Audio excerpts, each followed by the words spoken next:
Dans la nuit du 26 au 27, le nom de 432 députés a été rendu public par la CENI. Le reste devrait être connu ce soir, en tout cas la nuit du 30 janvier 2012. On vient d'apprendre que la CENI a reporté 48 heures plus tard, donc l'annonce des prochains résultats, en tout cas pour les législatives 2011. Alors, à cela, plusieurs raisons, bien évidemment. Nous allons essayer tout au long de cette émission, avec mes invités, d'analyser les raisons fondamentales de ce report. Et aussi, nous allons recevoir des heureux candidats élus dans la circonscription d'Ibaya, dans la province du Kasaï occidental. Je commence tout de suite avec celui qui est avec moi sur son plateau, qui est un candidat. Il ne sait pas s'il est malheureux ou heureux, en tout cas pour l'instant, parce qu'il fait partie de ces circonscriptions dont on ne connaît pas encore les résultats. Il s'agit de l'ambassadeur André Atundour. Bienvenue à toi. Bienvenue à vous. Merci. On vous voit à l'antenne, bien évidemment, ambassadeur. Alors, vous étiez, vous, candidat, député national dans la circonscription de la Lukunga. Donc, on est à Kinshasa. On appelle communément Kinshasa 1. On sait que cette circonscription attend avec impatience l'annonce de ses résultats par la CENI. C'était prévu ce soir, 30 janvier plutôt, 2012. C'était reporté donc dans 2 jours. Est-ce que vous en connaissez les raisons, vous qui êtes candidat, qui êtes concerné, puisque vous avez aussi un témoin qui est dans ce centre de compilation des résultats, est-ce que vous connaissez les raisons de ce report? Formellement, non. Mais lorsqu'on fait une approche phénoménologique, il est étrange de constater qu'au lieu que le bureau publie à la télévision Urbi et Orbi, eh bien, on s'est contenté d'afficher presque à la sauvette, et de là, certaines radios, certains médias s'en sont emparés, et aujourd'hui, il y a des gens qui, à raison ou à tort, sont heureux ou sont malheureux. Donc ça, c'est un élément important. L'autre élément, ça a été donné par le vice-président Joly lui-même. La Lukunga, sur le plan électoral, c'est à peu près 2800 bureaux. Sur les 2800 bureaux, il paraît. Le résultat de 2000 bureaux sont perdus. Alors, comment faire pour avoir des résultats crédibles et fiables? J'avais suivi le vice-président de la CENI, Jacques Njoli. Les 2000 plis perdus ne concernent pas seulement la Lukunga, ça concerne Kinshasa.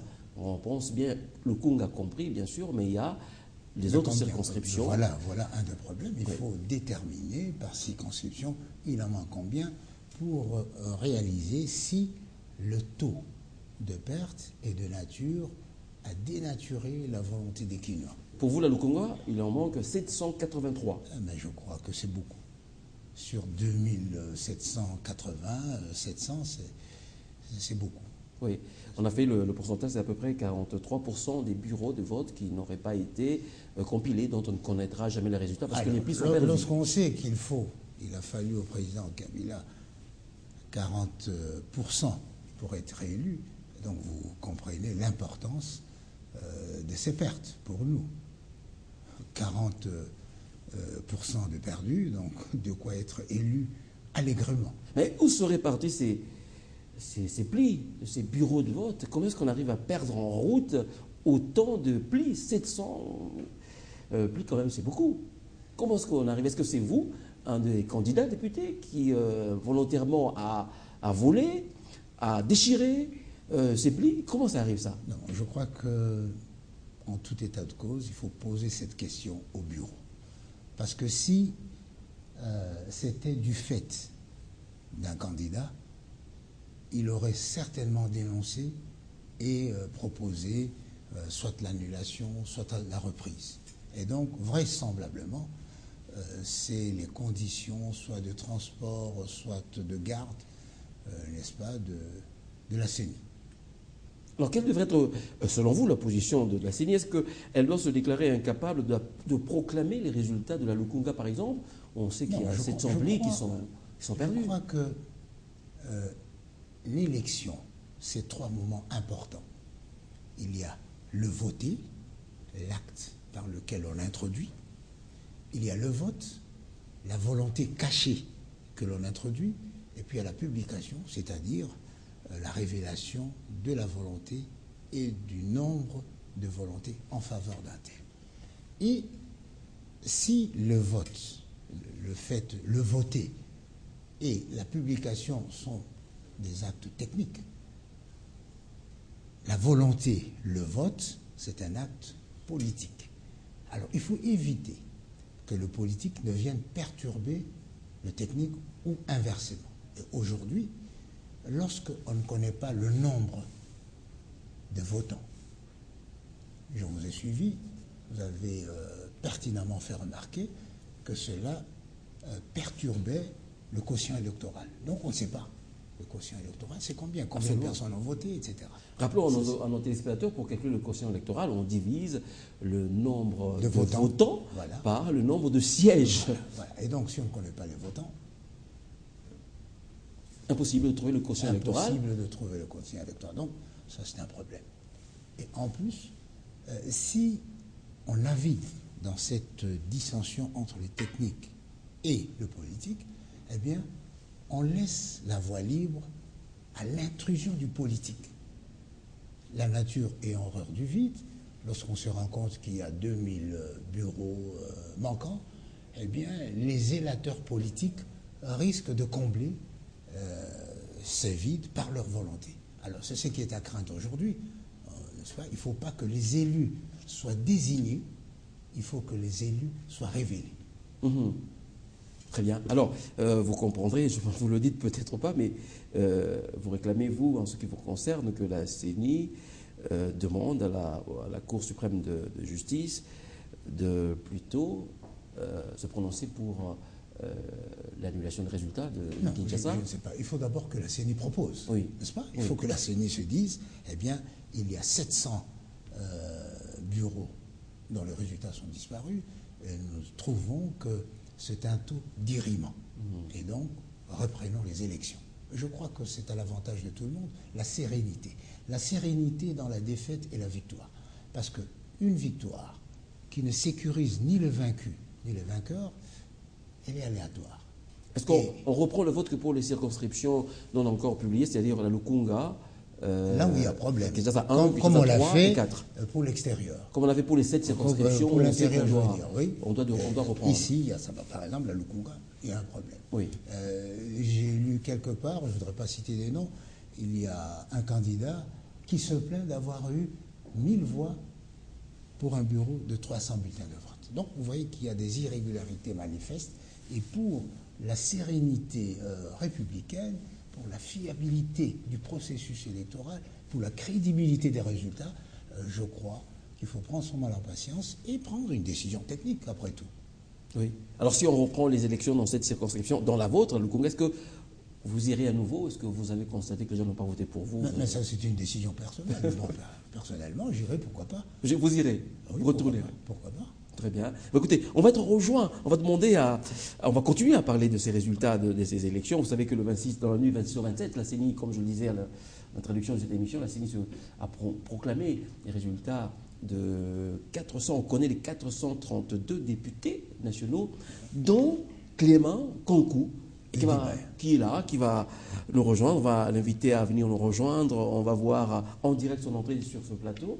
Monsieur l'honorable Clément Kankou. Je rappelle, Clément Kankou a été élu dans le... Félicitations. Merci beaucoup. Clément Kankou est de l'opposition, mesdames et messieurs.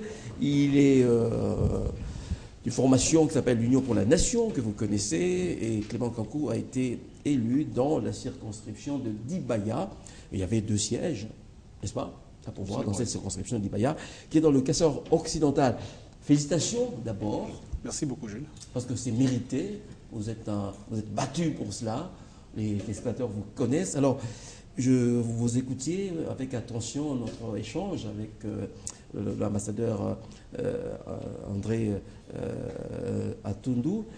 Est-ce que vous comprenez que pour la circonscription, par exemple, de la Lukunga à Kinshasa, où on a appris de la bouche de Jacques Njoli qu'il y avait un certain nombre de plis qui étaient perdus dans le parcours, est-ce que vous comprendrez, c'est ce que lui, un des candidats, demande, qu'on puisse reprendre le vote pour Kinshasa?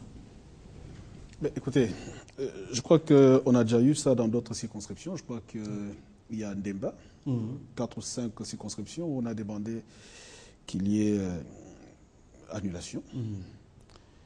Et nous avons suivi avec tout le monde ce qui se passe à la Lukunga, Mwamba et tout le reste. Vous avez parlé d'Idibaya où j'ai été élu, non sans peine. Vous avez suivi la saga d'Idibaya, il y a eu quelques trépatouillages. Nous avons eu en son temps à dénoncer, à saisir le bureau. Une équipe est descendue sur le terrain. On a refait le comptage et Dieu aidant, ça a été. On a vu qu'il y avait vraiment un trépatouillage et on a corrigé. Je dirais, une victoire comme celle-là reflète la volonté des électeurs, de la population. Je serais mal à l'aise, moi qui ai battu campagne normalement, de me retrouver à l'hémicycle avec des personnes qui ne représentent pas naturellement la volonté de la population. Je serais vraiment mal à l'aise. Parce qu'il y a un problème qui se pose.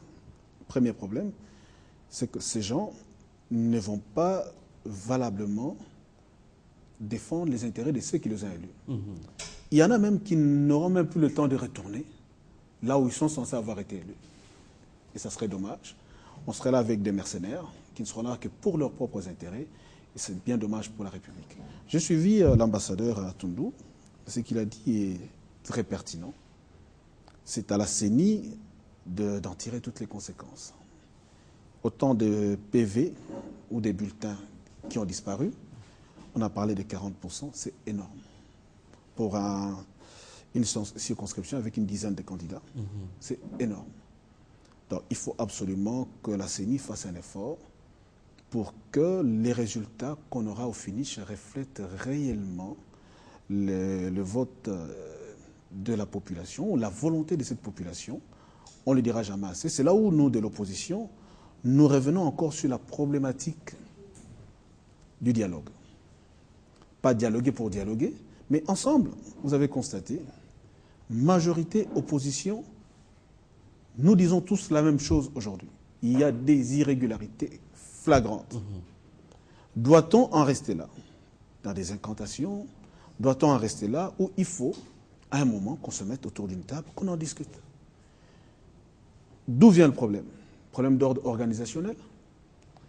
Problème d'ordre politique? Il faut qu'on en parle. La CENI n'est là que par la volonté des politiques que nous sommes. Oui. Donc nous devons, c'est comme ça que je continue à dire encore, nous l'avons dit en son temps et nous le répétons, il faut absolument qu'il y ait un dialogue autour de cette question pour que finalement tout le monde se retrouve. Parce qu'il n'est pas normal que quand on sort les résultats, qu'il y ait levé de bouclier, autant au niveau de la majorité que de l'opposition, ce n'est pas normal. Où va-t-on avec ça? Il y a un malaise qui va certainement engendrer une crise politique entre majorité et opposition, mais bien encore dans la propre majorité. Où aujourd'hui, nous constatons qu'il y a beaucoup de gens qui sont frustrés. Et je ne prêche pas, bon, je ne suis pas porte-parole de la majorité, mais nous constatons avec vous qu'au niveau de la majorité, il y a beaucoup de problèmes. C'est vrai qu'à l'opposition aussi. Donc je crois qu'il n'est pas tard pour bien faire les choses. Il faut qu'à un moment qu'on se mette autour d'une table, froidement, qu'on analyse la situation. Mais dans les cas précis de ce qui vient de se passer à la Lukunga, et je crois à Mwamba aussi, bon, on n'a pas parlé des autres circonscriptions, Funa et compagnie. Il faut absolument... Funa, on connaît les résultats, hein, ça a été publié pour Funa. Mais c'est vrai que bon, on connaît les résultats, oui. C'est vrai que c'est un peu tard, mais pour là où on ne connaît pas les résultats, chose quand même, c'est quand même assez curieux de voir que finalement, on attend...